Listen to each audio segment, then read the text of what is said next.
Comment expérimenter la consolation miraculeuse du Saint-Esprit?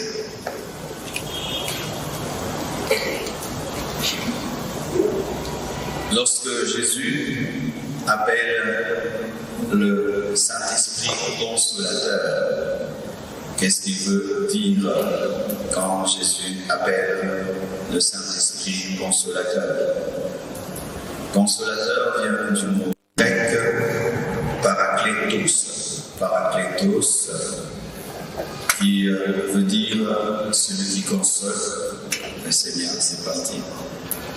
Celui qui console, celui qui assiste, celui qui défend, celui qui fortifie.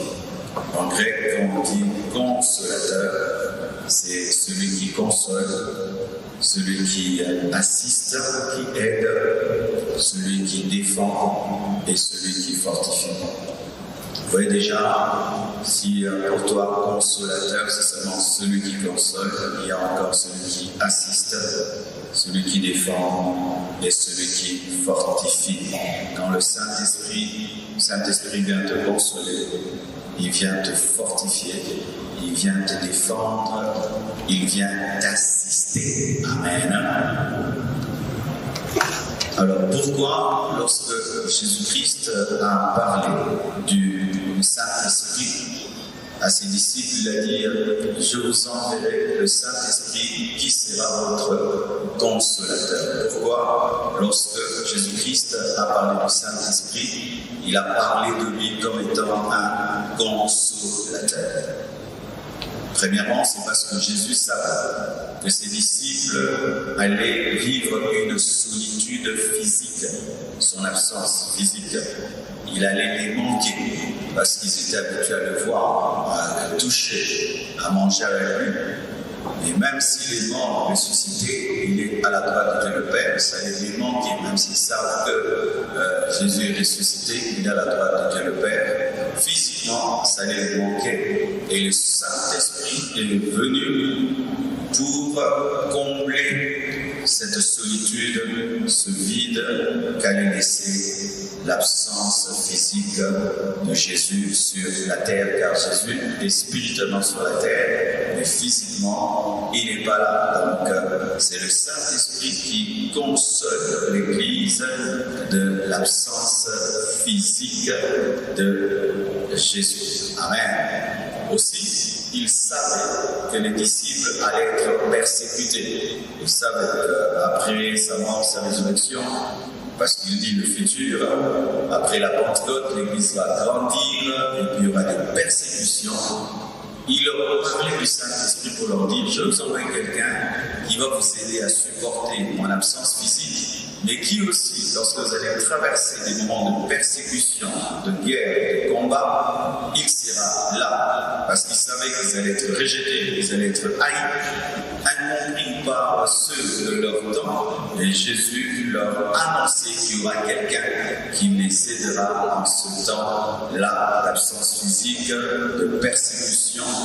Et aussi, ils savaient qu'ils allaient eux-mêmes passer par des épreuves, des temps de souffrance, des temps de faiblesse, des temps de tentation. Ils savaient que dans leur marche, tout ne sera pas toujours beau. Il y aura des temps de lutte, ils auront la tentation de rentrer dans le monde. Ils allaient commencer des fois à douter, est-ce que vraiment nous sommes sur le bon chemin? Ils savaient tout cela et il leur a dit, je vais vous envoyer quelqu'un qui va vous aider à supporter mon absence physique, quelqu'un qui va vous aider lorsque vous serez persécutés, haïs par le monde, quelqu'un aussi qui va vous aider dans vos épreuves, dans vos tentations, dans vos moments de doute, de lutte et de combat. Alléluia. Donc, c'était cela. Jésus-Christ, étant un grand stratège, n'a pas voulu laisser une église sans aide. Amen. Et connaissant l'homme, il connaissait comment est-ce que la foi en lui, étant absent physiquement, allait créer des problèmes dans l'homme qui a cru en lui. C'est pourquoi l'Esprit de Dieu est appelé consolateur, parce qu'il comble ses manques et il assiste résiste dans ces moments d'épreuve, de tentation, de persécution et de solitude. Alléluia. Donc c'est pourquoi Jésus, parlant du Saint-Esprit à ses disciples, a dit « Je vais vous envoyer un autre consolateur, un autre moi-même. » Alléluia, un autre moi-même.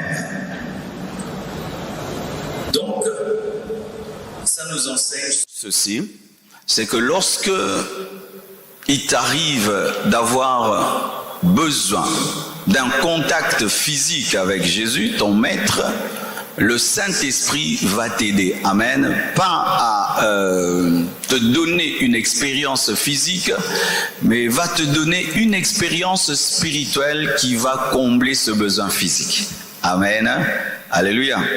Alors nous voyons des gens qui, ne comprenant pas le rôle du Saint-Esprit, venu pour nous aider à être consolés de l'absence physique de Jésus, font des statues de Jésus, adorent des photos de Jésus.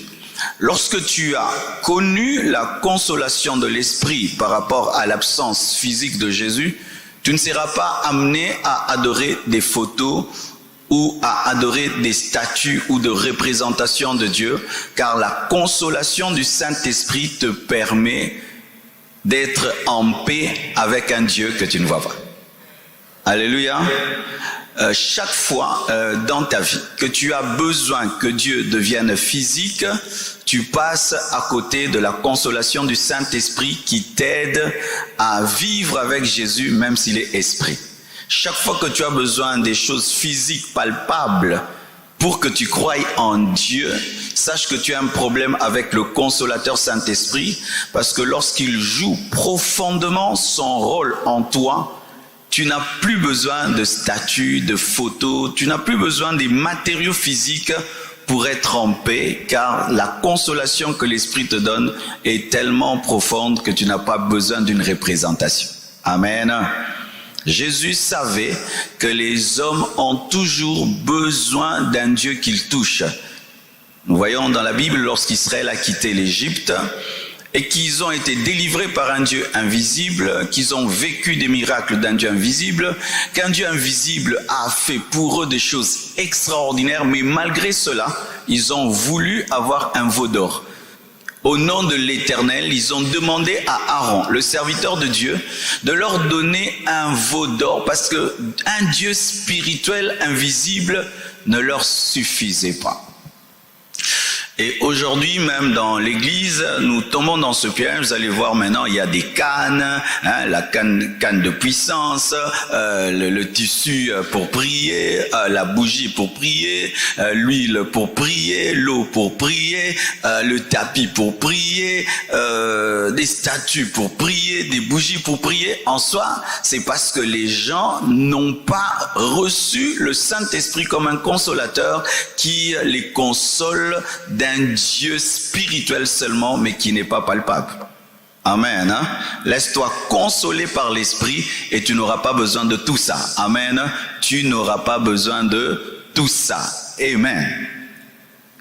Aussi, Jésus, étant un maître honnête, n'a jamais dit à ses disciples que « Suivez-moi, on vous aimera.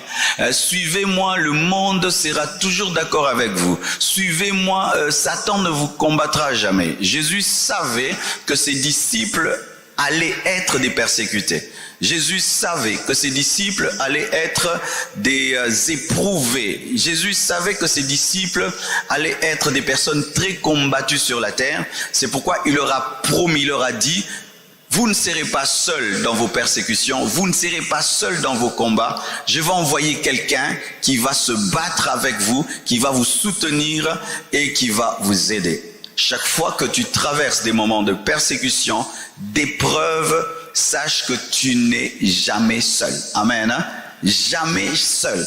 Même si tu ne ressens pas la présence de Dieu, même si tu ne ressens même pas le feu, il y a quelqu'un qui est venu spécialement sur la terre pour tes temps d'épreuve, tes temps de combat, tes temps de lutte, tes temps de découragement, tes temps de tentation, le Saint-Esprit. Amen. Et une puissance ne peut pas faire ça. Ce n'est qu'une personne qui peut te consoler de l'absence d'une autre personne. C'est pourquoi Jésus l'appelle un autre consolateur, parce que Jésus est le premier consolateur. Alléluia. Et un consolateur n'est remplacé valablement que par un autre consolateur, et une personne n'est remplacée valablement que par une autre personne. Ce qui fait que le Saint-Esprit ne peut pas être qu'une puissance, parce que Jésus n'est pas que puissance. Jésus est personne, et ce n'est qu'une personne qui console d'une personne. Alléluia. Vous comprenez ça? Amen. Donc, sachez que dans vos luttes, dans vos combats, dans vos persécutions, dans vos moments de solitude, il y a quelqu'un qui est venu spécialement sur la terre pour ça. Le Saint-Esprit. Acclamons le Saint-Esprit.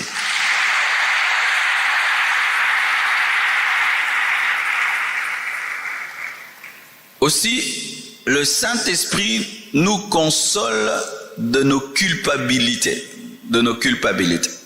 Il y a des gens qui sont ici, leur deuil, c'est le fait qu'un jour ils ont péché, ou ils ont même péché dans le monde, et malgré qu'ils sont en Christ, ils continuent à être culpabilisés par rapport à leur péché dans le monde, et d'autres, leur péché en Christ. Ils entendent toutes les fois la voix légale satanique de la loi, qui les empêche de saisir la grâce de Dieu. Le Saint-Esprit vient également dans ta vie pour te consoler d'avoir péché. Alléluia. Parce que certains, leur deuil, c'est d'avoir péché contre Dieu. Et ils sont comme Judas. Judas a vendu Jésus et il ne l'a pas supporté. Il s'est suicidé. Et certains se suicident spirituellement après avoir péché. J'étais quelque part, on m'a dit là-bas que les hommes de Dieu ne se relèvent jamais. Si un homme de Dieu tombe, on n'entend pas qu'un jour il s'est relevé, parce que dans leur culture, ils ne se donnent pas une seconde chance. C'est leur manière d'être. Là-bas, on ne pardonne pas et les gens ne se pardonnent pas. De sorte que lorsque quelqu'un commet une bêtise dans le ministère, lui-même se trouve indigne d'avoir une seconde occasion de servir Dieu. C'est dans la tête. Amen. Hein? Et tu peux être là aussi. Dans ta vie secrète avec Dieu, tu as commis quelque chose. Et malgré les pardons que tu as demandés à Dieu, une voix de culpabilité continue en toi. Sache que le Saint-Esprit est venu aussi te consoler d'avoir péché et te relever. Regardez nos enfants. Lorsqu'ils courent et puis ils tombent, qu'est-ce que nous faisons nous les parents? Tu cours vers lui et puis pendant qu'il pleure, tu souffles sur la plaie, tu dis ne pleure pas, hein, ne pleure pas, hein, ça va passer, hein, n'est-ce pas? Tu le consoles. Il est tombé, mais tu le consoles d'être tombé. Et le Saint-Esprit aussi te console d'être tombé, car si il ne te console pas d'être tombé, tu vas te culpabiliser et mourir culpabilisé. Judas n'a pas entendu la voix de l'Esprit pour saisir la grâce. Mais Pierre a entendu la voix de l'Esprit pour saisir la grâce. Alléluia. Certains, vous avez commis une grave erreur dans votre vie. Il m'arrivait quand j'étais païen et même dans ma marche avec Dieu, tu fais quelque chose et tu te rends compte que c'était pas une bonne décision. Des fois, tu as envie de te taper. Amen, hein? Ça t'arrive, hein? Tu te dis, mais comment? Tu as envie que la vie rentre en arrière et puis que tu fasses bien cette chose. Je vous ai raconté mon histoire. Une fois, j'habitais chez mon oncle et il avait mis ses pieds là. Il regardait la télé. Personne ne passait devant lui. Je ne sais pas pris par quelle rébellion là. J'ai sauté, enjambé ses pieds. Pourquoi? Parce que dans la maison, on le traitait comme un roi. Alors je voulais lui montrer qu'il n'est qu'un homme. Et là, alors j'ai voulu le briser. Imagine, toi, tu es un petit là, de 21 ans. Tu veux briser quelqu'un dans sa propre maison. Et j'ai enjambé ces gens. Et puis tout le monde m'a regardé comme un fou.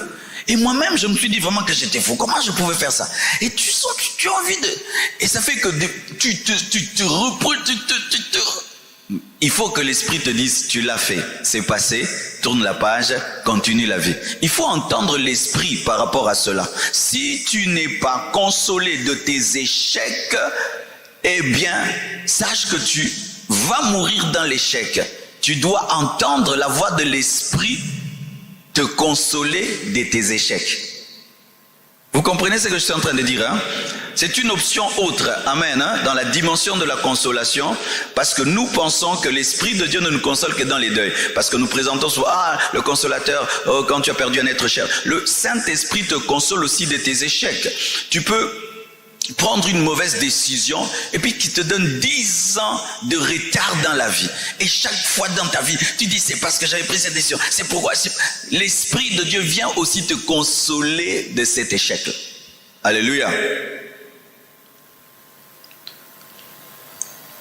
Le Saint-Esprit également nous console plus que tout autre consolateur, parce que c'est un consolateur qui est en nous. Amen. Hein? Lui, il est en nous. Toutes les autres consolations que nous recevons sont extérieures. Quand tu as un deuil, les gens viennent, ils pleurent avec toi, ils pleurent, après ils partent. Ils t'accompagnent, tu enterres, après ils partent. Et même ceux qui dorment ne dorment pas éternellement à la maison. Ils font 30 jours, 40 jours, et puis ils partent. Ce qui fait qu'après le deuil, tout le monde est parti. Personne ne dort à la maison. Et d'ailleurs, c'est là que le vrai deuil commence. Et qui reste? C'est celui qui a la capacité d'être dehors et dedans, le Saint-Esprit. Alléluia. La consolation du Saint-Esprit est parfaite parce qu'elle provient de quelqu'un qui est dedans. Toutes les autres consolations ne peuvent être parfaites parce qu'elles sont extérieures. Alléluia. Celui qui est réellement consolé par le Saint-Esprit a une vraie consolation parce qu'elle ne provient pas de quelqu'un qui te dit mes condoléances, quelqu'un qui te dit courage seulement, mais tu entends ces mes condoléances à l'intérieur. Amen. Hein? Et même tu peux l'entendre à 2 heures du matin, à 3 heures, parce que lui il est toujours là. Mes frères, prenez très au sérieux l'enseignement que je vous donne, parce que cette vie vous préparera, vous apportera des coups. Amen, hein? Cette vie. Alléluia. Chaque fois que je vois ma maman Anne-Marie, comment elle danse, elle chante ici. Peut-être vous, quand vous la voyez chanter, danser ici, vous trouvez que c'est normal. Moi, je sais que c'est un miracle. Un miracle, chaque fois que je la vois. Quand je vois maman Annie, un miracle. Maman Sylvie, un miracle. Un miracle. Frères et sœurs, c'est pourquoi j'aime les mercredis, parce que ce sont des cultes profonds et calmes, où on enseigne des choses profondes de la vraie vie chrétienne.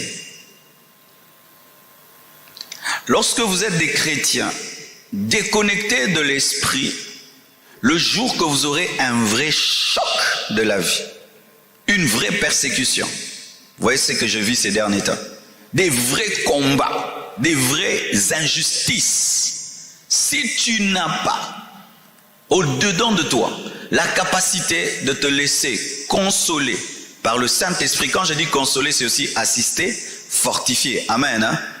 Ça te détruira. Ça te détruira. Ça peut provenir d'un ami que tu aimes beaucoup, beaucoup. Il meurt. Si tu n'as pas la consolation du Saint-Esprit, tu mourras avec lui. C'est-à-dire tu vas rester physiquement vivant, mais dedans, tu es fini. Il y a 2 personnes, 3 ou 4 relations qui ont failli détruire ma vie par leur départ. Tout d'abord, il y a l'homme de Dieu Nguine Cham. Aujourd'hui, c'est une prédication un peu en mode témoignage. J'aurais besoin même de mon livre là, ici. C'est dans mon sac. Alors, Nguine Cham, je l'ai rencontré à Matadi, j'étais allé prêcher. J'étais un jeune garçon de 21, 22, 23 ans peut-être, je ne sais plus. Et lui, c'était l'orateur principal de la convention à Matadi, l'église Bethel. Et moi, j'ai prêché déjà à la jeunesse. Et j'ai voulu rentrer à Kinshasa. On m'a dit, non, tu ne peux pas rester pour notre convention. On va recevoir Nguine Cham. Ok, je suis allé à l'aéroport, on est allé le prendre. un homme grand de taille, je crois qu'il avait 2 mètres ou 1m80, 1m90, comme ça, costaud comme ça. Mais cet homme-là, quand il prêchait, c'était extraordinaire. Il prêchait en lingala. Waouh! Je l'ai tellement aimé. On a prêché ensemble, je prêchais, il prêchait, et il m'appelait Preaching Machine, machine de prédication. Et on nous invitait beaucoup ensemble. On se retrouvait souvent dans beaucoup de conventions. Quand on se retrouvait, on disait, ah Marcelo, tu m'as encore suivi ici. J'ai dit, viens, je t'ai suivi. Il a même prêché à la compassion ici. Un jour, il va en voyage missionnaire en Angola. Il meurt. Mes frères, je suis allé à son deuil. J'ai vu cet homme costaud-là, mis dans un cercueil. Quand il est venu, le cercueil est entré. C'était, je crois, où? J'ai même oublié où c'était, où? Palais du Peuple, je ne sais plus. J'ai senti une onction terrible. Comme si un roi était venu, mais c'était extraordinaire. Et puis Dieu va me parler. Il m'a dit, Marcelo, si tu ne changes pas ton régime alimentaire, tu ne te mets pas au sport, tu mourras comme lui. En ces temps-là, j'avais pris beaucoup de poids. Pour ceux qui me connaissent, hein. Il y a un temps, vous savez, hein, j'avais vraiment pris du poids. J'allais presque vers 100. J'étais dans les 90 et quelques. Son départ, l'esprit m'a parlé et m'a dit, change ton régime alimentaire, mets-toi au sport. Et j'avais maigri même de 10 kilos et tout. Son départ avait failli m'enlever le goût même de prêcher. Mais quand l'Esprit de Dieu m'a consolé, son départ m'a fortifié. Alléluia. Et m'a donné la force de prendre une décision que je savais que je devais prendre depuis toujours, mais que je n'avais pas prise. Un jour aussi, un papa Vincent, l'époux de maman Sylvie qui est parti. Lui, c'était pas un fidèle pour moi, c'était un ami. On était tellement proches qu'il était un ami pour moi. Un ami alors. Je lui racontais tout ce que j'allais devenir dans notre petite église de Lemba. J'ai dit, papa Vincent, moi Dieu m'a dit, je serai ça, je ferai ça, je ferai ça. Et il est venu me voir et dit, ah, mais ce que tu m'as dit, c'est accompli. Un jour, il est parti. Non, c'était terrible pour moi. J'étais tellement choqué que j'avais oublié de boire de l'eau pendant, je crois, 2 semaines. J'ai oublié que l'eau existait. Et je suis tombé malade, infection urinaire. J'ai dit, comment j'ai attrapé ça? On m'a dit, ça fait beaucoup de temps que tu n'as plus bu l'eau. J'ai dit, au fait, l'eau existait encore. Il avait toujours son coin, il s'asseyait, quand je prêchais, je le regardais. Et tu imagines, tu viens, il n'est pas là. Chaque fois que je prêchais bien, il me disait, ah, c'était bien, c'était bien, c'était bien. Tu peux être même découragé. Et il fallait encore que le Saint-Esprit me console. Quand on dit consoler quelqu'un, que le Saint-Esprit te console, c'est pas seulement tu sens l'amour. Non, il t'enseigne. Amen. Je vais vous donner le verset, ne vous en faites pas. Il t'enseigne. Il devait me donner un enseignement pour que je le voie vivant au ciel. Jusqu'à présent, je sais qu'il est au ciel. Fallait que j'arrive que cette parole que je prêchais aux gens, quand on va au paradis, fallait que le Saint-Esprit me la prêche à moi-même. Parce que tu peux dire des choses, mais quand ça t'arrive, tu oublies. Il fallait qu'il me rappelle ce que Jésus avait dit. Amen. Hein? Et je me souviens aussi de Papa Moubenga, un papa très humble. Il s'était donné grave.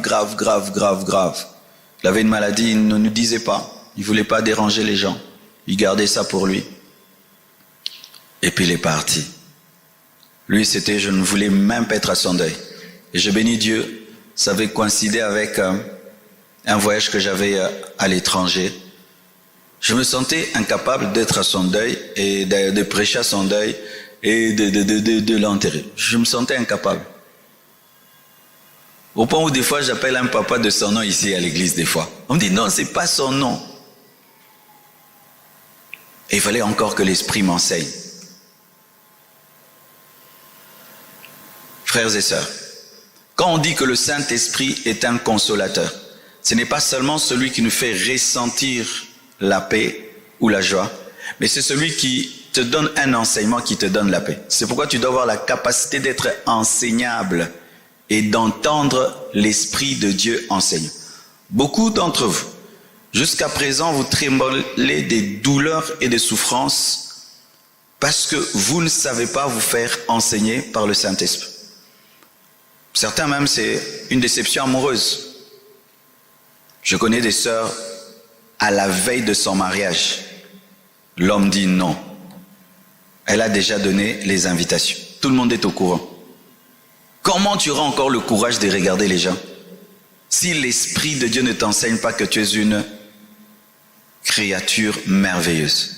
Tu vas te prendre pour un déchet, tu vas te prendre pour une femme qui a vécu avec son mari et puis le mari divorce et va épouser une autre femme. Cette femme-là, si l'Esprit de Dieu ne te console pas de ce divorce, quand tu te regardes dans un miroir, tu vas penser que tu n'es rien. Alléluia. Il y a tellement de domaines de nos vies qui ont besoin de la consolation du Saint-Esprit. Alléluia. Acclamons le Seigneur.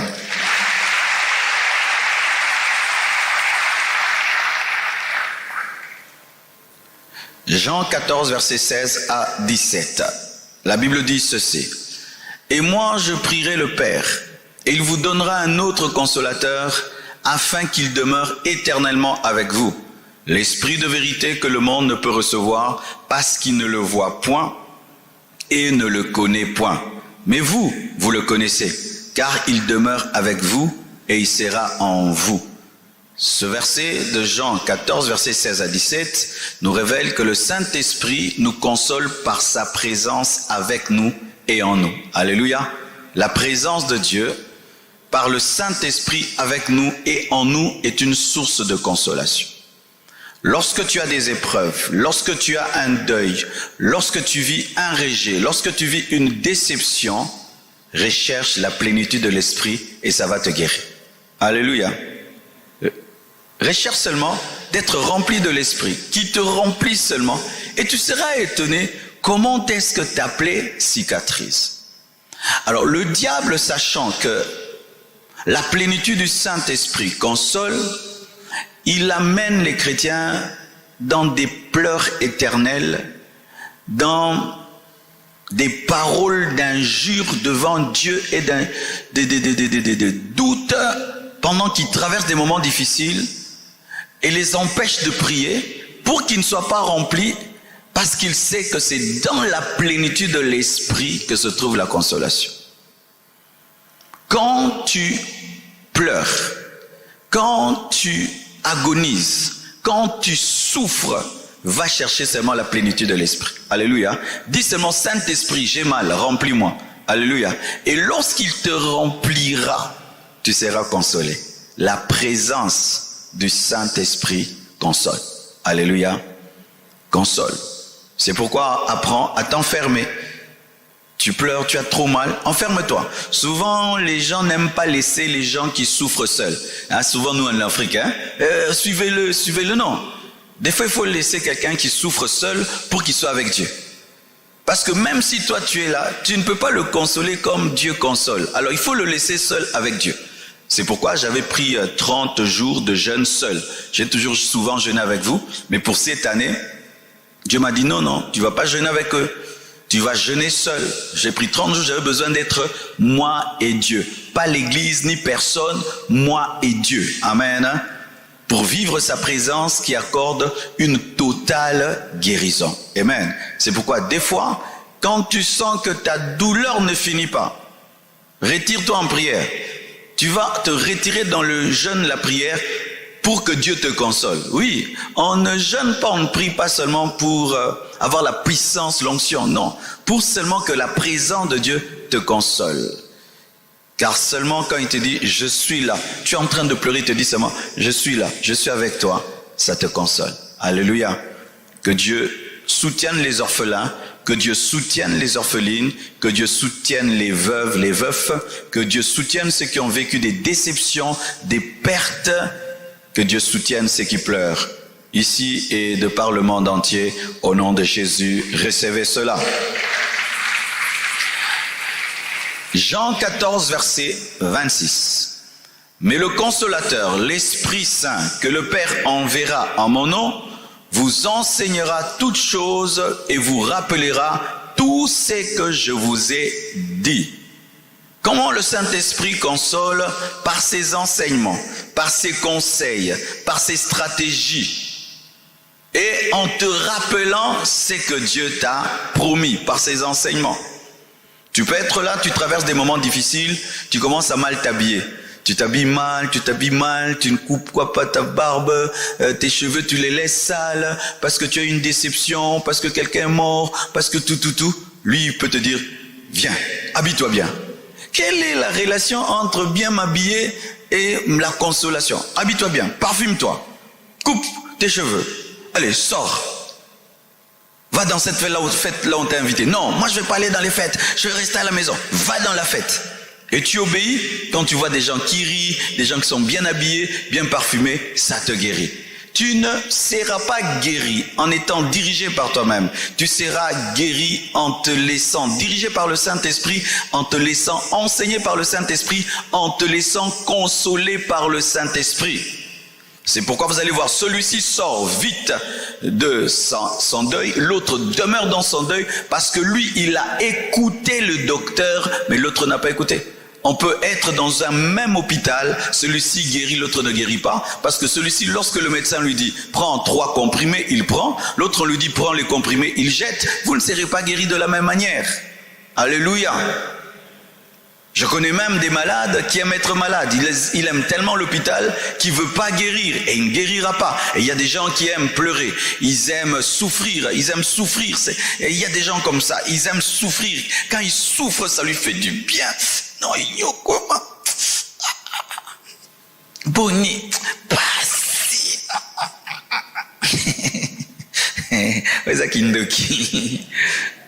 Alléluia.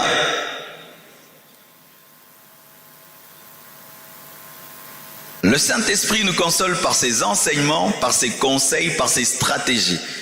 Il peut te donner des stratégies. Moi, par exemple, il m'avait donné une stratégie. Je sortais le matin, je prenais mes baskets, mon jogging, je prenais mon casque, mes lunettes, mon chapeau. Je marchais. C'était à Barcelone. Là-bas, on me connaissait pas. Je tournais la ville. Je marchais comme personne ne me connaissait. Je marchais, je courais, je marchais, je courais. Je voyais des nouvelles choses. Et l'Esprit de Dieu me parlait. Tu ne sortiras jamais de ton deuil, tu ne sortiras jamais de ta déception si tu es le maître de toi-même. Jésus, par le Saint-Esprit, a consolé tellement d'humains sur la terre qu'il sait comment faire avec toi. Tu dois seulement te laisser faire. Alléluia. Tu es une sœur, tu étais déçue en amour. La chair va te dire, rejette les hommes, ne souris plus aux hommes. Mais le Saint-Esprit va te dire, ne ferme pas ton cœur, donne une seconde occasion, quelqu'un de bien viendra. Alors si tu te laisses guérir, Dieu va te donner quelqu'un d'autre qui va te consoler. Mais si tu refuses, tu vas garder une mine tellement renfrognée et tu auras tellement de colère en toi que même la personne envoyée par Dieu aura peur de toi. C'est quand vous voyez des sœurs qui sont en éternelle colère contre celui-là qui est parti, ça fait 5 ans. Hein? Au Gardakanda. Alléluia. Mais si tu écoutes l'Esprit de Dieu, tu vas dire, ok, lui il est parti, il n'a pas connu ma valeur, mais Dieu m'enverra quelqu'un d'autre qui connaîtra ma valeur. Et puis tu seras comme quelqu'un qui n'a jamais été déçu et Dieu va te guérir rapidement. Mais si tu tombes dans le piège, mi balier, mets-toi à l'hôpital, mi bali. Alléluia. Que Dieu vous guérisse, hein? Que Dieu te guérisse. Mais tu dois faire ce que l'Esprit de Dieu te dit de faire. Moi, il me disait, mets la musique. Je prenais mon gros baffle comme ça, je mettais dans ma chambre très fort. Je mettais la musique. Parce que souvent, la tristesse mène vers les pleurs, mais l'Esprit mène vers la louange. Amen. Alors, je faisais quelque chose qui n'est pas naturel, et en faisant quelque chose de surnaturel, mon naturel a été guéri. Alléluia. Tu dois te laisser conduire par le stratège de la guérison. Alléluia. Jean 15, verset 26, la Bible dit, « Quand sera venu le consolateur que je vous enverrai de la part du Père, l'Esprit de vérité qui vient du Père, il rendra témoignage de moi. » Quelle est la relation entre la consolation et le témoignage que le Saint-Esprit donne de Jésus? C'est-à-dire, il vous amènera à ne pas vous concentrer sur votre douleur, mais à vous concentrer sur moi.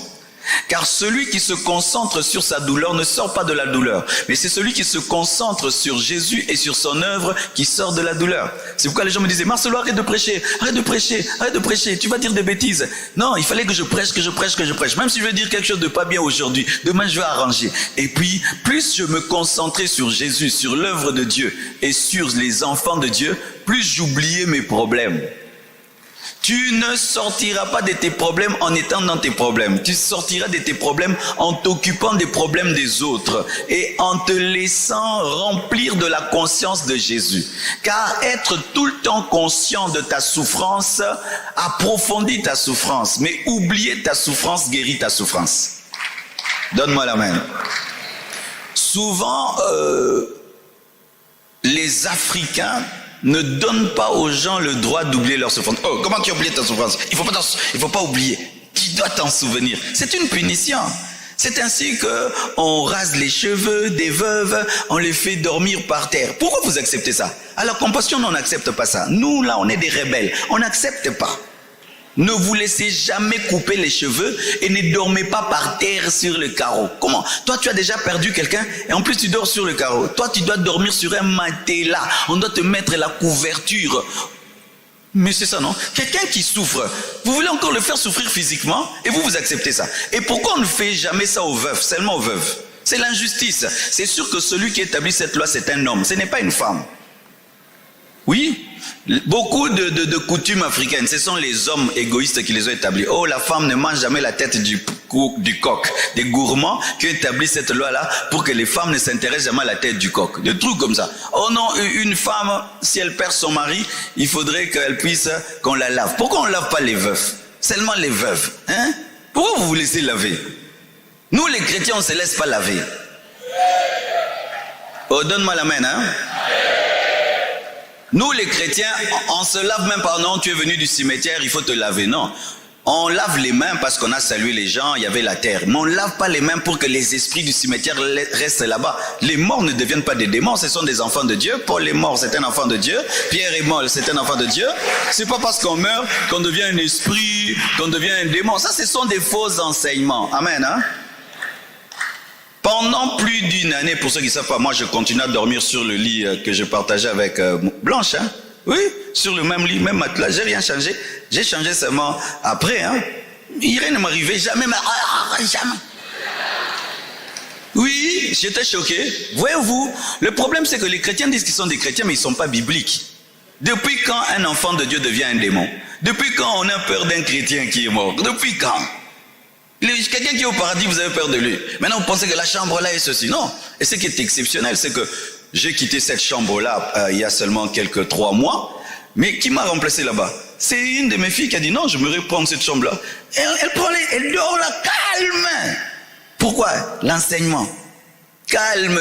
Toi, tu vas dire, je brûle ça, il y a des esprits. L'église n'est pas assez enseignée sur la mort. Vous savez pourquoi? Parce qu'on enseigne sur la mort au deuil. Il faut qu'on enseigne sur la mort à l'église pour éviter des comportements démoniaques dans les deuils. Je vous dis, les églises n'enseignent sur la mort que quand il y a un mort maintenant, oh, ceci. Mais il faut enseigner. La Bible est remplie d'enseignements sur la mort. Mais on ne touche pas ça. C'est pourquoi vous avez des comportements, des coutumes par rapport à la mort. Vous venez du deuil, vous vous lavez. Pourquoi vous vous lavez? Oh, pour que les esprits là restent là-bas. Ah bon? Donc quand vous êtes allé là-bas, il y avait des esprits. Quand un enfant de Dieu meurt, il est au paradis. Il ne circule pas, il ne traînaille pas. Amen, hein? Et il ne circule pas, il ne traînaille pas. Oh non, quelqu'un meurt. Oh, esprit naïso, tambola. C'est pas biblique. Alors, le Saint-Esprit rend témoignage de Jésus pour te consoler. Et il te rappelle ceci, que tu n'es pas le seul à avoir souffert sur la terre. Il y a quelqu'un qui a souffert plus que toi. Lorsque j'ai traversé des moments difficiles dans le ministère, j'avais pas de voiture, j'avais pas de maison, j'avais vraiment rien. Et Satan commence à te parler. Hein. Et un jour, l'Esprit m'a dit, toi d'ailleurs tu n'as pas souffert, Jésus, lui, il a vraiment souffert. Lui qui est le Fils de Dieu, qui devait avoir toutes les meilleures conditions dans le ministère, il avait même besoin qu'on lui prête une ânesse, qu'on lui prête une chambre pour faire la Sainte Seine. Il dormait dehors. Et lorsqu'il m'a témoigné sur Jésus, j'ai supporté ma douleur. Amen. Lorsqu'on te calomnie, on t'insulte, tu veux craquer. Il te rappelle que, mais Jésus était calomnié, on l'appelait Belzéboul. Est-ce que tu es supérieur à ton maître? Non, ça te calme. Alléluia. Lorsque tu sens que les gens ne t'aiment pas, tu peux être tellement blessé par le manque d'amour des humains. Mais quand le Saint-Esprit te témoigne que Jésus t'aime tellement et qu'il ne t'a pas aimé seulement en parole, il t'a aimé en action, il s'est réellement donné pour toi, ça te console. Même si on ne m'aime pas, mais Jésus m'aime.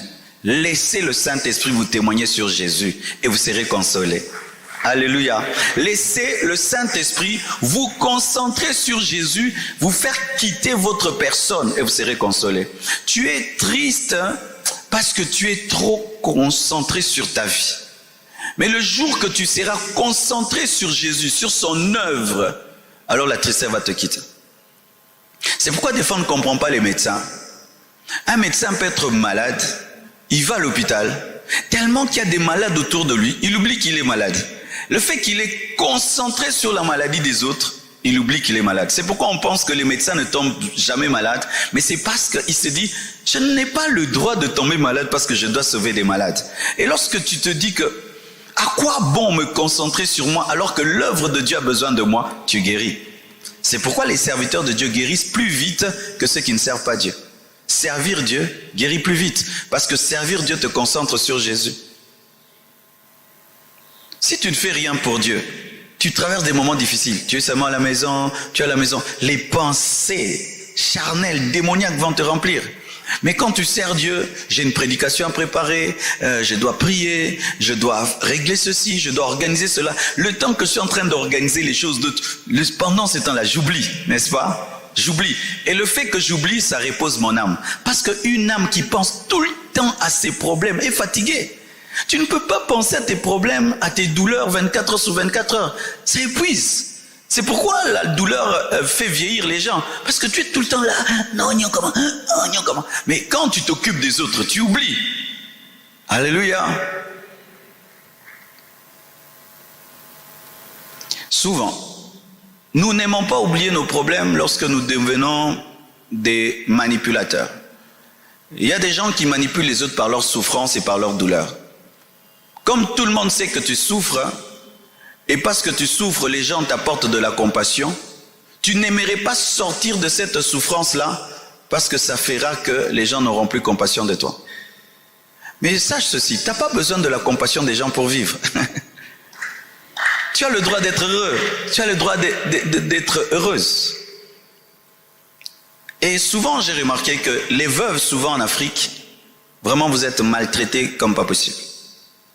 Et vous subissez trop, parce que l'Africain ne permet pas à une veuve d'être heureuse. On te surveille. Si tu ris, comment tu peux rire? Ton mari est mort. Il faut pleurer. Maintenant, quand tu pleures, les chrétiens disent, tu manques la foi. Tu pleures. Donc si tu pleures, tu manques la foi. Si tu ris, tu n'as pas aimé ton mari. Maintenant, tu fais quoi? Tu bègues. Et beaucoup vous bégez. Faites ce que l'Esprit de Dieu vous dit de faire. Point barre. Si vous suivez ce que les hommes font, ces mêmes personnes qui vous empêchent d'être heureuses, elles à leur tour vont profiter de la vie et être heureuses. Et vont te dire, mais pourquoi tu m'avais suivi? Soyez concentrés sur Jésus, pas sur vos problèmes. Un homme t'a aimé, il est parti. Arrête de regarder tout le temps ses photos. Amen, hein? Concentre-toi sur Jésus.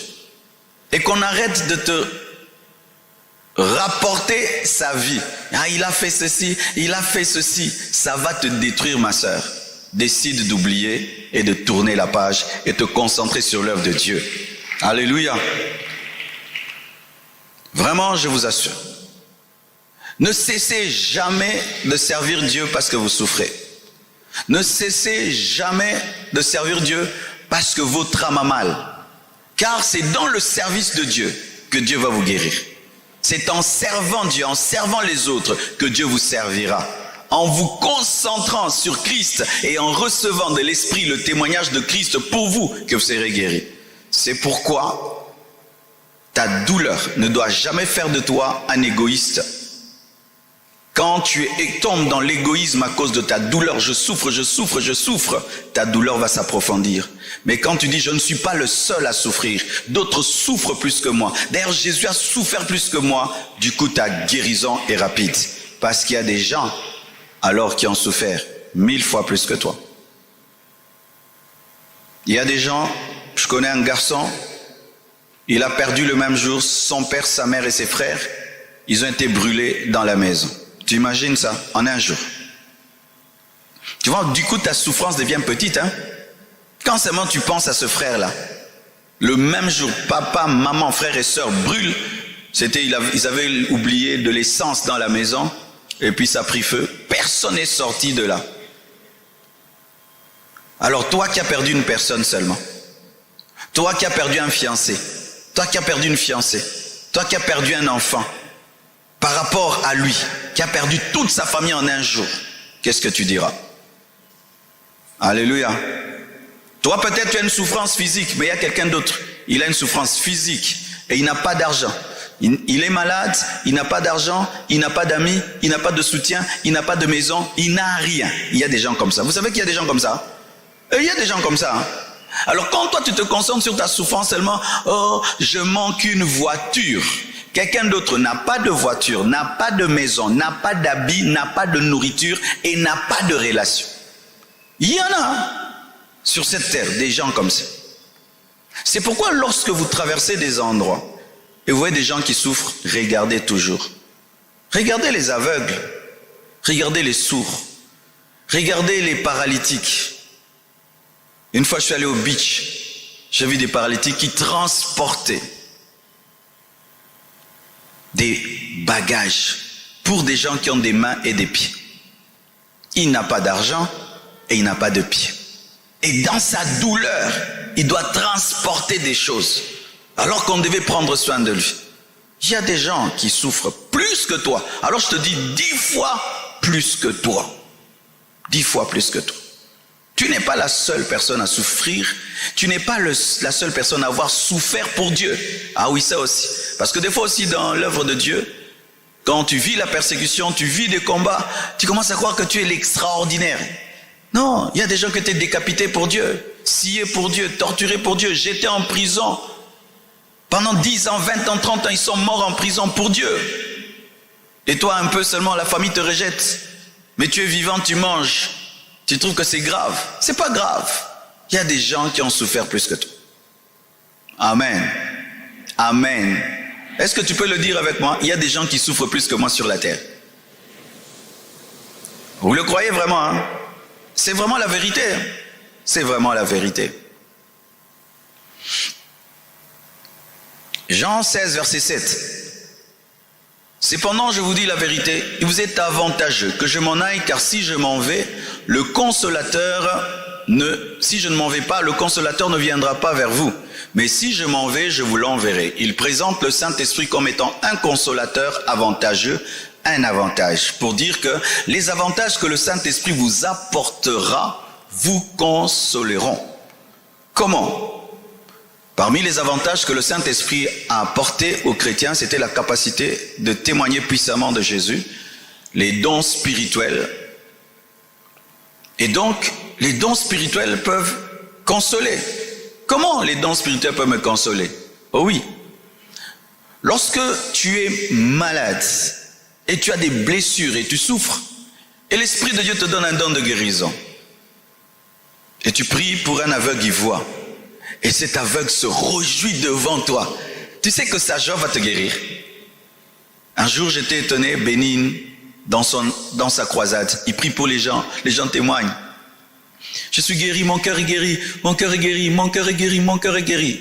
Et il continue à écouter les témoignages. Et puis à un certain moment, boum, il est tombé sous l'onction. Et puis quand il se relève, il dit, vous savez, j'avais aussi un problème avec mon cœur. Quand je priais pour les autres, ils étaient guéris. Je disais Dieu et moi, et Dieu et moi, et Dieu et moi. Et je me réjouissais de leur guérison. Et Dieu m'a touché et Dieu m'a guéri. Lorsque tu deviens un canal des miracles et des prodiges pour les autres, ça te permet d'être consolé parce que tu sens que malgré ta douleur, tu es un instrument de Dieu et tu cesses de te concentrer sur tes difficultés, mais tu te concentres sur les résultats de l'onction de Dieu qui passe au travers de toi et la joie des autres devient ta joie. C'est quand on voyait quelqu'un qui n'a pas d'enfant, mais il est heureux pour l'enfant de l'autre. J'ai vu des femmes comme ça, elle élève les enfants des autres, elle en fait vraiment sa joie et elle est guérie. Pourquoi? Parce que le miracle de l'autre devient son miracle. Le Saint-Esprit aussi te console en te faisant entrer dans une dimension plus grande en Dieu. Parce que souvent, nous les hommes, nous pensons que Dieu va te guérir toujours en remplaçant la chose que tu as perdue. Mais Dieu, des fois, ne fait pas cela. Il te fait entrer dans une dimension que tu n'as jamais connue. Et cette dimension que tu n'as jamais connue te comble tellement que tes blessures sont guéries. Alléluia. Exemple, tu souffres pour quelque chose, et puis un jour Jésus t'apparaît, l'Esprit de Dieu te oint d'une onction extraordinaire, que cela te comble tellement d'être utilisé par Dieu à ce niveau-là, que tout d'un coup, la blessure causée par le vide n'est plus. Lorsque les apôtres ont commencé à être puissamment utilisés par le Saint-Esprit, des miracles et des prodiges et tout le reste, ils ont été consolés de l'absence physique de Jésus. Alléluia. Donc une dimension supérieure, un niveau plus élevé dans le service pour Dieu, un don spirituel peut aussi être une source de consolation. Alléluia. Ça dérange un peu notre pensée humaine parce que nous pensons que Dieu doit toujours appuyer là où on a mal, mais des fois Dieu peut appuyer ailleurs et ça guérit là où tu as mal. Amen. Acclame le Seigneur.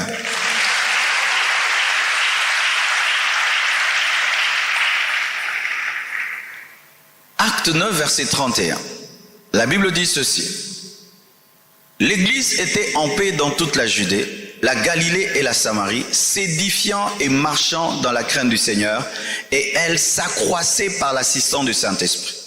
Le mot assistance du Saint-Esprit parle de la consolation. Souvent on ne sait pas cela. Quand on dit que l'Église croissait par l'assistance du Saint-Esprit, c'est aussi par la consolation du Saint-Esprit, par l'aide du Saint-Esprit, par le réconfort du Saint-Esprit. Oui, le bon mot c'est le réconfort du Saint-Esprit. L'Église croissait par le réconfort du Saint-Esprit. Le Saint-Esprit te console en étant un réconfort. Réconfort. Le Saint-Esprit te console en te donnant la force de supporter ta douleur. Alléluia. C'est-à-dire, il te donne une force que tu n'avais pas naturellement. Ou même tu es étonné d'être capable d'endurer une telle épreuve facilement. Mais ce n'est pas naturel, c'est surnaturel. Le Saint-Esprit assistait l'Église, réconfortait l'Église, fortifiait l'Église, donnait aux apôtres une capacité, une force surhumaine dans les persécutions. C'est pourquoi, malgré tout ce qui est arrivé aux apôtres, ils ont continué parce qu'il y avait le réconfort du Saint-Esprit.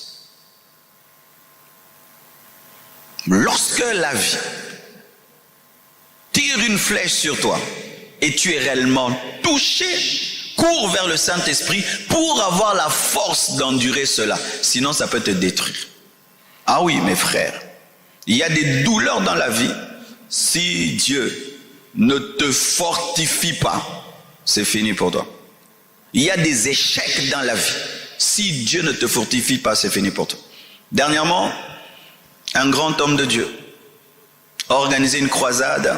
Il a dépensé l'argent, panneau, il a jeûné, prié, et il vient au lieu de la croisade. Ce n'était que le 1/10 du stade qui était plein. Tu vois, quand je te parle de ça, tu trouves que c'est rien. Mais moi, en tant qu'homme de Dieu, je sais ce que ça peut faire à un homme de Dieu.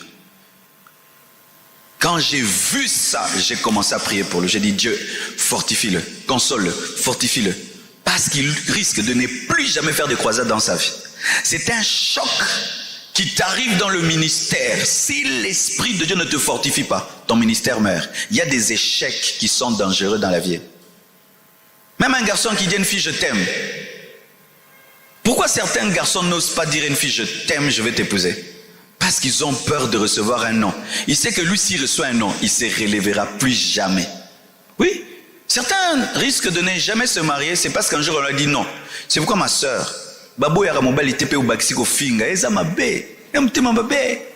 en français, on ne dit pas non à un homme en ajoutant les insultes. Déjà lui dire non, c'est grave. Tu ajoutes aussi, tu insultes. Hein, ta grosse tête là, hein, tu t'es vu, tu m'as vu. N'ajoutez jamais la douleur sur la douleur. Amen. Hein? Quand un homme vient te demander la main, il t'a honoré. Il n'est pas venu pour l'impudicité, n'est-ce pas, non? Il vient pour t'épouser. Même si ce n'est pas ton genre, même si ce n'est pas ton style, même s'il n'est pas ton niveau social, intellectuel, mais il t'a quand même honoré. Laisse-leur partir en paix.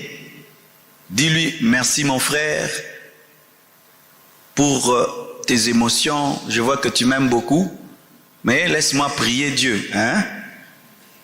S'il me parle, je te dirai. Mais même toi-même, tu sais que Dieu ne va pas parler. Pour amortir les chocs.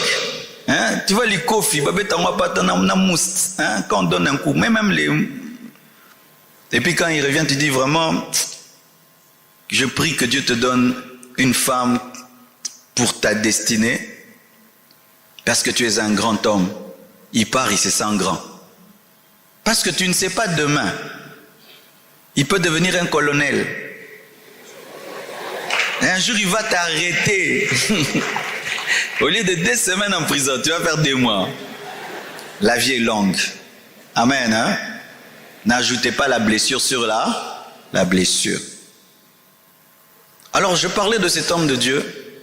Mes frères, quand j'ai vu ça, j'ai eu pitié pour lui. J'ai vu le sacrifice, il avait jeûné longtemps. J'ai dit, Dieu, aide-le à continuer à te servir. Aide-le à faire encore une autre croisade. Sinon, il n'en fera plus jamais. Et je ne me suis pas renseigné s'il a pu même faire encore une croisade. Mais c'était un échec qui a créé une déception terrible. Je ne sais pas dans quel domaine tu as échoué, ou tu as une déception terrible dans ta vie. Mais fais très attention. Laisse le Saint-Esprit te reconforter. Amen. Hein? Te tenir debout. Tu peux encore, tu peux encore, tu peux encore. Sinon, ce sera la fin.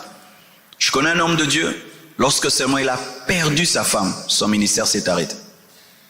Quand seulement sa femme est morte, son ministère s'est arrêté.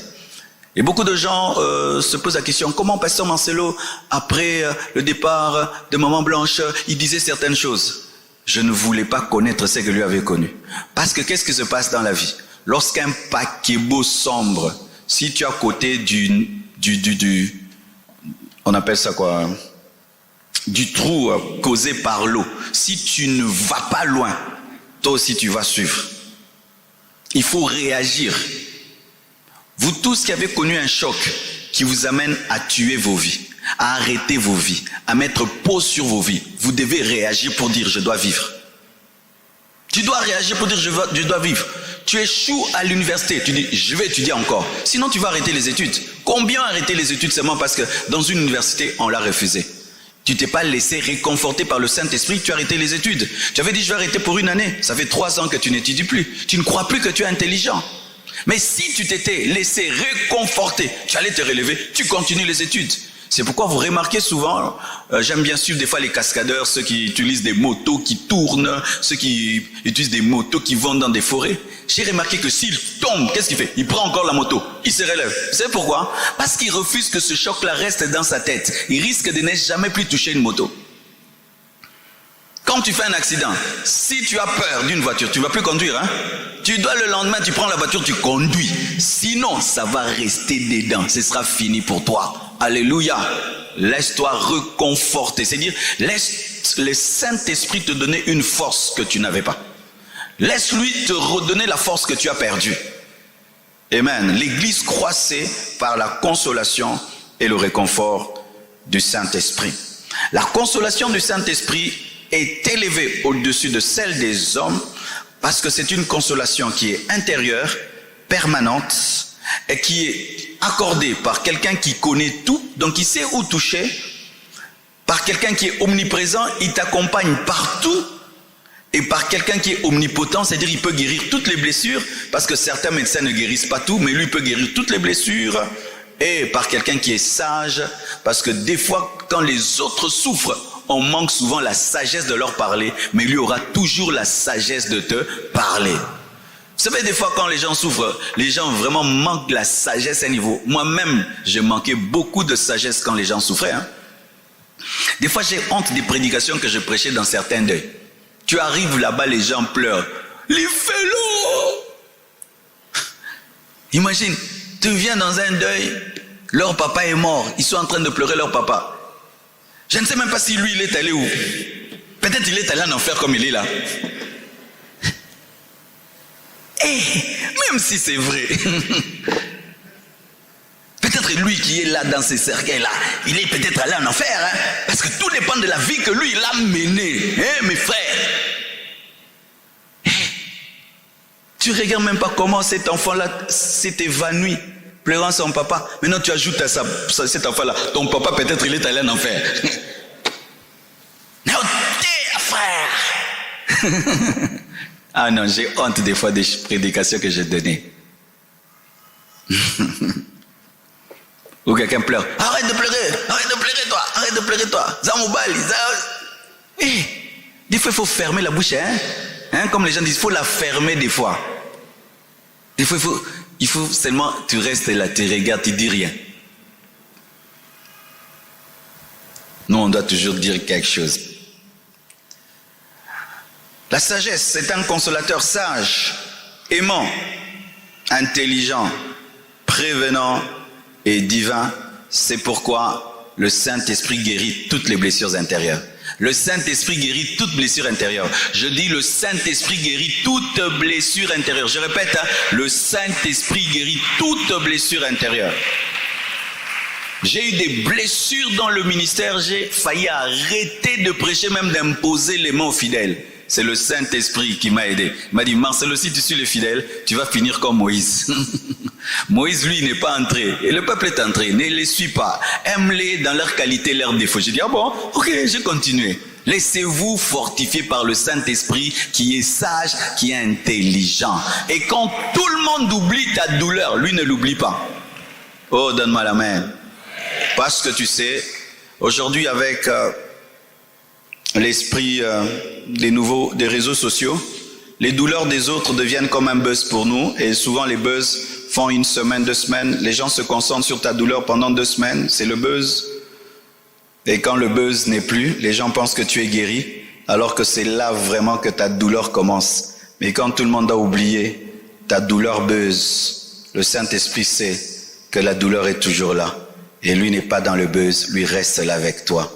Certains viennent dans les deuils pour faire genre, pour passer du temps, rencontrer des amis, mais lui, il n'est pas là pour ça. Quand tout le monde part, t'oublies et oublie même que tu souffres, lui reste là et il continue à traiter en profondeur.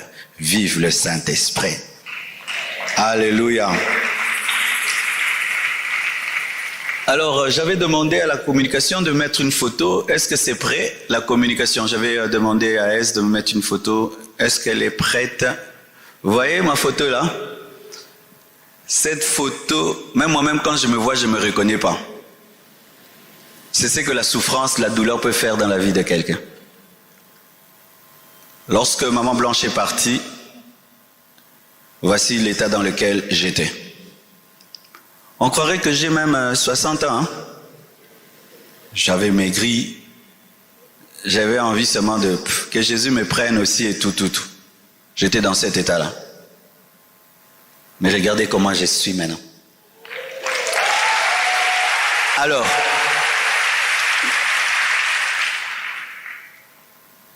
quand j'étais dans cet état-là, l'Esprit de Dieu m'a parlé. Il m'a dit, quitte Kinshasa. Quitte. Parce que c'est des esprits territoriaux. Oui, je vous dis la vérité. Surtout notre pays ici. Un jour, je veux parler du Congo. Je vous dis, notre pays, il faut qu'on prie. Le Congo, nous avons atteint le niveau d'une sorcellerie nationale. Oui. Vous savez, la sorcellerie, ce n'est pas d'abord s'envoler la nuit. C'est le cœur. Nous sommes devenus tellement méchants que c'est comme si nous tous on a attrapé la sorcellerie. Comme Sodome et Gomorrhe, tout le monde avait attrapé l'homosexualité. Et ça crée une pesanteur dans la ville. Pour vous qui êtes tout le temps là, vous ne savez pas. Toi, tu viens d'arriver, non? Tu viens de l'Angola. Tu sens, non? Tu sens. Quand on voyage, on revient. Il y a quelque chose au Congo, à Kinshasa, ce n'est plus normal. Il y a un truc là. Les cœurs sont devenus tellement méchants que la sorcellerie est devenue charnelle. Regardez quand quelqu'un tombe là, on rit, on passe, vrai ou faux? Est-ce que la souffrance des gens nous touche encore? C'est quel cœur qu'on a atteint? Alors, remettez ma photo. Alors quand j'étais dans cet état-là, l'Esprit de Dieu m'a dit, bouge, voyage, écoutez l'Esprit. Des fois tu peux être dans un deuil. Au Congo, tout le monde veut que tu sois là, que tu pleures comme ça. Ils sont contents de voir. Si Dieu te dit, pars, ils ne vont pas te taper. Il n'y a pas de prison. Vous avez peur pour rien. Pars. Va dans un endroit beau. Bien. Va rire. Va jouer. Je jouais au bowling. Je courais, je mangeais. J'étais avec des amis qui me faisaient rire matin, midi, soir. C'était la thérapie du Saint-Esprit. Être parmi des gens qui rient, être parmi des gens qui jouent à des choses qui t'ont oublié, que tu as perdu quelqu'un. Mais la chair aime que tu y penses. Si tu n'y penses pas, tu n'as pas aimé. Oh, vous pensez que souffrir c'est ça aimer quelqu'un? Si tu souffres pas, tu n'as pas aimé. Tu dois souffrir, donc tu devais rester comme ça jusqu'aujourd'hui. Pour que Dieu dise que j'ai aimé. Et c'est ce que vous avez des fois dans la vie. Vous n'obéissez pas à l'esprit parce que vous avez peur du regard des hommes alors que c'est vous qui allez mourir. Et ils vont encore vous enterrer. Ils vont te dire, pourquoi tu étais triste comme ça, toi aussi? Frères et sœurs. Et quand tu veux être consolé par l'esprit, tu dois faire vraiment comme un malade. Tu vas voir que à ton médecin, tu dis tout. Des choses même que tu ne dis pas à ton mari, tu ne dis pas à ta femme, que tu ne dis pas à tes enfants. Tu lui dis tout. Il te dit enlève les vêtements, tu enlèves. Fais ça, tu fais. Parce que tu sais que ta vie est dans ses mains. Quand tu as une douleur profonde, tu dois t'exposer à 100% au Saint-Esprit. Tu dois poser toutes les questions que tu veux poser et ne pas faire l'hypocrite. Si même tu veux lui poser la question, Seigneur, pourquoi cette injustice? Dis-lui. Si tu as lui posé la question, Seigneur, tu m'as fait très mal, dis-lui. Si tu es à lui dire, Seigneur, je croyais que tu es fidèle, mais tu n'étais pas, dis-lui tout. Parce que même si tu ne le dis pas, il sait que dans le cœur tu le dis. Alors, bimsa rara sanzara. C'est pourquoi Jésus aimait Pierre, parce que Pierre ne cachait rien dans le cœur. Jésus. Il a dit à Jésus, nous avons tout abandonné, nous t'avons suivi. Qu'est-ce que nous aurons? Jésus n'a pas dit, regarde-moi ce cupide. Il a aimé sa sincérité. Quand tu traverses des moments difficiles, ne sois pas religieux, sois sincère. Dis à Dieu, pourquoi une telle douleur? Pourquoi tu as permis ça? Quel est ton plan? Qu'est-ce que toi tu gagnes dans ça, Seigneur? Pourquoi? Ce sont les questions qui engendrent des grands enseignements. Lorsque vous lisez le Nouveau Testament, la plupart des enseignements de Jésus provenaient des questions. Le problème, c'est que la religion a fait de nous des hommes muets devant Dieu alors que nos cœurs bouillonnent. C'est de l'hypocrisie. Tu lui dis, pourquoi tu as pris mon père et puis tu as pris ma mère? Et pourquoi cette souffrance, Seigneur? Pourquoi? Donc moi je suis venu souffrir sur la terre. Tu dois m'expliquer si c'est ça ma destinée. Comme ça je ne cherche pas à réussir. Dieu aime celui qui prie comme ça. Il va dire, calme-toi, attends, j'ai des projets de bonheur pour toi. Mais ça c'est le projet de bonheur. Ça c'est le bonheur. Où est le bonheur dedans? Dis-moi vraiment où est le bonheur. Mais même si tu ne le dis pas, tu le dis déjà dans le cœur. Dis-le seulement, non? C'est alors qu'il va t'enseigner. Lis tel passage. Regarde ceci. Regarde cela. Regarde ceci. Regarde cela. Et il va t'enseigner. Il va te conseiller. Il va t'enseigner. Alors, qui ici, lorsqu'il a une blessure, après 2 jours, 3 jours, elle commence à cicatriser? Lève la main, il y a des gens qui ont cette cicatrisation rapide. Leur peau est vraiment cicatrise vite. Mais qui ici, s'il a une plaie, ça peut prendre même 1 mois. Ok. Il y a même ceux qui sont diabétiques, s'il a une plaie, ça peut faire toute la vie. Alors, souvent, on peut avoir la même plaie, mais on n'a pas le même niveau de cicatrisation. Ce n'est pas que la plaie de l'autre était fausse. C'était la même plaie que toi. Mais lui, il a une dimension de cicatrisation rapide. Maintenant, souvent, les gens pensent que si tu cicatrises vite, donc tu n'avais pas une plaie. Non, c'était la même plaie que toi, mais l'autre a beaucoup de vitamine K. Mais l'autre est diabétique. Parce qu'il y a des diabétiques spirituels. Ce sont les gens qui ne guérissent jamais. Les diabétiques spirituels, ce sont des gens qui, à la mort, vont emporter dans le tombeau même 20 blessures. Mon père m'a maltraité, il meurt avec ça. Mon mari m'a fait souffrir, il meurt avec ça. Le professeur de mathématiques était méchant avec moi, il meurt avec ça. Dans telle église, on ne m'aimait pas, il meurt avec ça. Tel fiancé m'avait abandonné, il meurt avec ça. Mes enfants m'ont déçu, il meurt avec ça. Donc ce sont vraiment des diabétiques spirituels. Donc ils ont des plaies éternelles. Yesuki ozuki sie libela abikaate. Nanaza bonga. En français, lui s'il est blessé, il ne guérit jamais. Et certains se glorifient même de ce cœur-là. Moi, mon cœur est fragile. Hein? Faut pas blesser mon cœur. Moi, si on me blesse vraiment, tu as un cœur fragile. Dans ce monde où les bébés naissent en pleurant. Hein, ce monde-ci où les bébés, quand ils entrent, moi qui l'ai vu tomber. Dans ce monde-ci, toi, tu as un cœur fragile. Dieu veut que tu aies un front en diamant. Un front en diamant. Alléluia. Un front en diamant. Tu peux être blessé même par tes enfants. On a des parents, tu élèves un enfant, tu lui payes les études, il devient grand, il t'oublie. Il y a des parents, leurs blessures, ce sont ses enfants. Les enfants ne l'aident pas. Un homme âgé est venu me voir ici, 80 ans mes frères. Il fut un homme élevé dans ce pays. Quand il était riche, haut placé politiquement, il a donné le meilleur à ses enfants. Mais quand il est devenu vieux, il a perdu le travail. Cet homme a demandé même l'argent pour payer son loyer. Et je lui ai dit, papa, mais t'as pas d'enfants? Il a dit, j'ai des enfants, mais ils ne m'aident pas. Il a commencé à pleurer. Cette vie est terrible, mes frères. Tu peux travailler avec un patron, l'entreprise devient grande, il te chasse. Tu peux aimer ton ami, tu es toujours là pour lui, mais le jour que tu as un problème, lui ne vient pas. Tu peux te donner au bonheur des autres, mais quand il s'agit de toi, personne n'est là.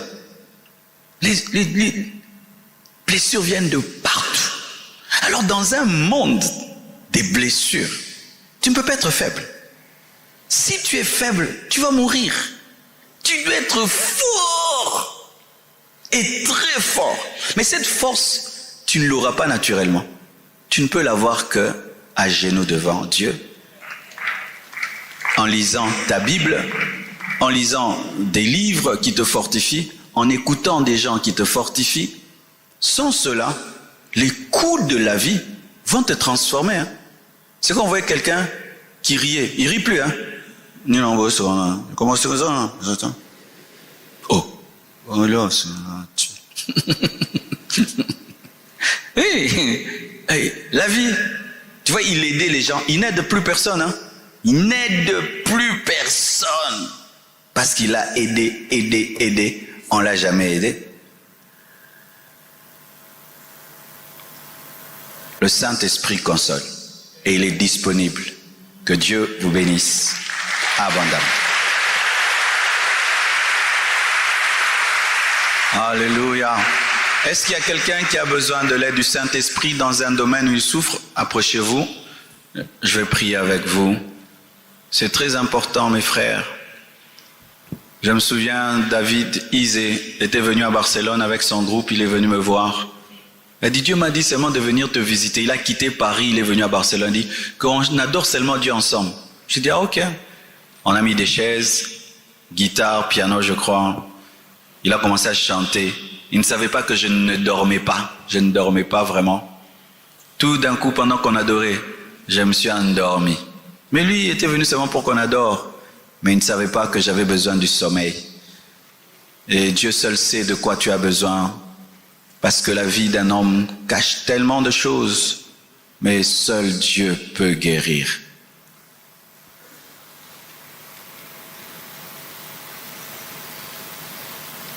Kolo Yesu yaka pene pene nanga simanga makasi nokite na kokwea pesanga molimo na yo pwetenga na longa oh Yesu kumama libela oh Yesu kumama libela kolo Yesu yaka pene pene nanga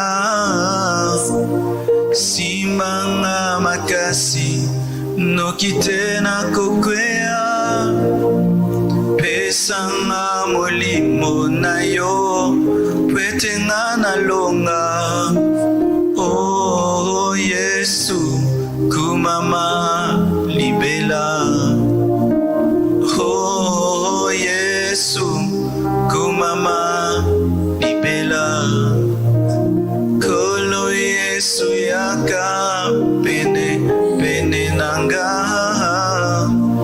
simanga makasi nokite na kokwea pesanga molimo na yo pwetenga na longa oh Yesu kumama libela oh Yesu kumama libela na pesi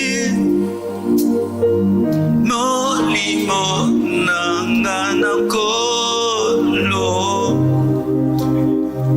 mayele nanga na kolo bebo moi nyoso na kolo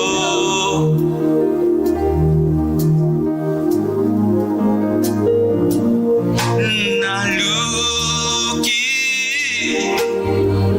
mayele ya mokilite mayele ya bozwi pete mayele ya kolo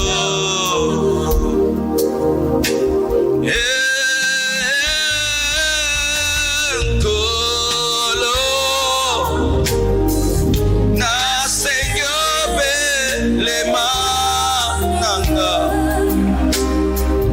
la kisanga iko tambula na mila danayo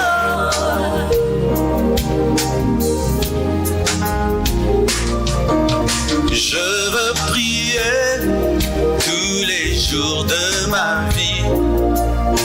Je veux prier tous les jours de ma vie. S'il te plaît, Saint-Esprit, je veux prier, je veux chanter tous les jours de ma vie. Je veux chanter tous les jours de ma vie. S'il te plaît, Saint-Esprit, je veux chanter, tu m'as fait du bien.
que ce n'est pas vraiment un enseignement ce soir, mais une prophétie pour quelqu'un qui traverse des moments difficiles, des moments de pleurs, de deuil, de déception, de persécution, de rejet, d'abandon.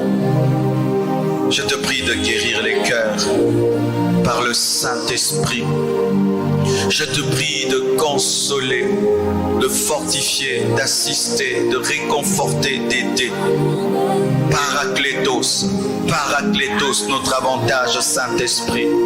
Sois à l'œuvre dans les vies, cicatrices les blessures intérieures causées, Père, par ce monde, cette vie pleine de douleurs et de difficultés. Shalamaya, Librazaya, Kalibria Masha, que le Saint-Esprit s'occupe de toi, que le Saint-Esprit s'occupe de toi, que le Saint-Esprit s'occupe de ton cœur, que le Saint-Esprit s'occupe de ton cœur, que le Saint-Esprit s'occupe de ton cœur, que le Saint-Esprit s'occupe de ton cœur, de ton âme, de ton esprit. In Jesus' name. Même toi qui me suis sur Internet, reçois la guérison de ton esprit, la guérison de ton âme, la guérison de ton cœur, par le Saint-Esprit. Que la consolation du Saint-Esprit te soit accordée au nom de Jésus. Merci Père. Merci Père. Merci Père. Que Dieu te donne un franc, un diamant. Que Dieu te donne un mental d'acier. Que Dieu te donne la résilience et la détermination. Que rien ne puisse plus t'ébranler. Sois fort, sois forte, sois fort, sois forte. Au nom de Jésus. Amen. Que Dieu vous bénisse abondamment. Pour tous ceux qui n'ont pas mon livre 30 clés pour transformer la souffrance en force, il est disponible à la table de la communication et il est disponible également sur Amazon. Soyez bénis. Merci.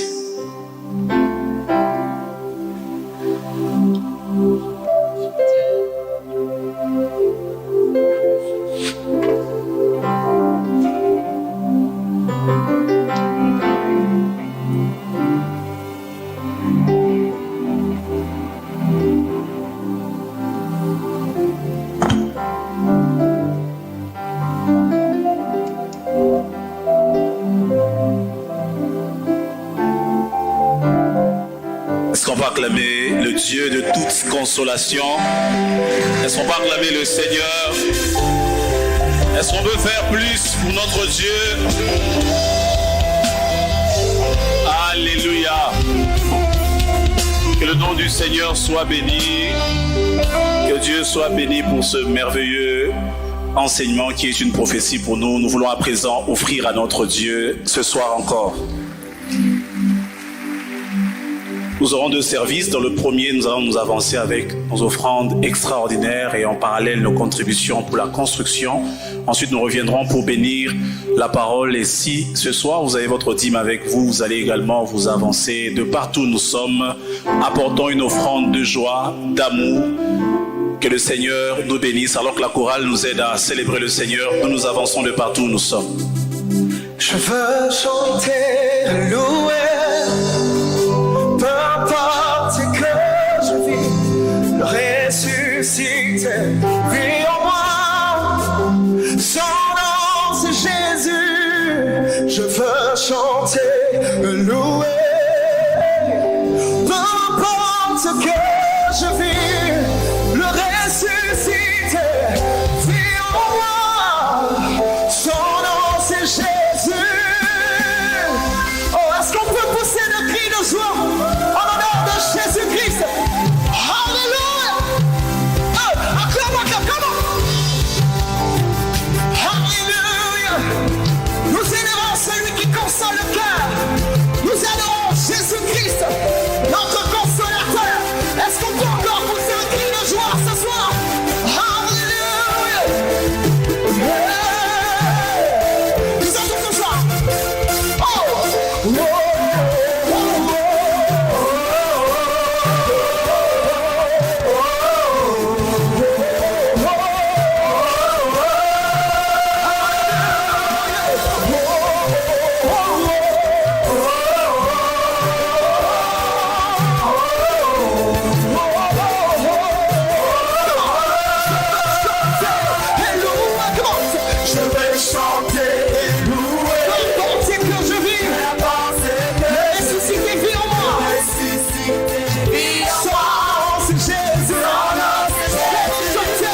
avec joie, alors que nous sommes en train de célébrer le Seigneur, nous allons prendre une très bonne offrande pour bénir ce merveilleux enseignement qui est une prophétie. Nous allons nous avancer avec joie de la célébration, approchons pour le second service. Nous bénissons la parole et ce soir, si nous avons nos dîmes, nous avançons.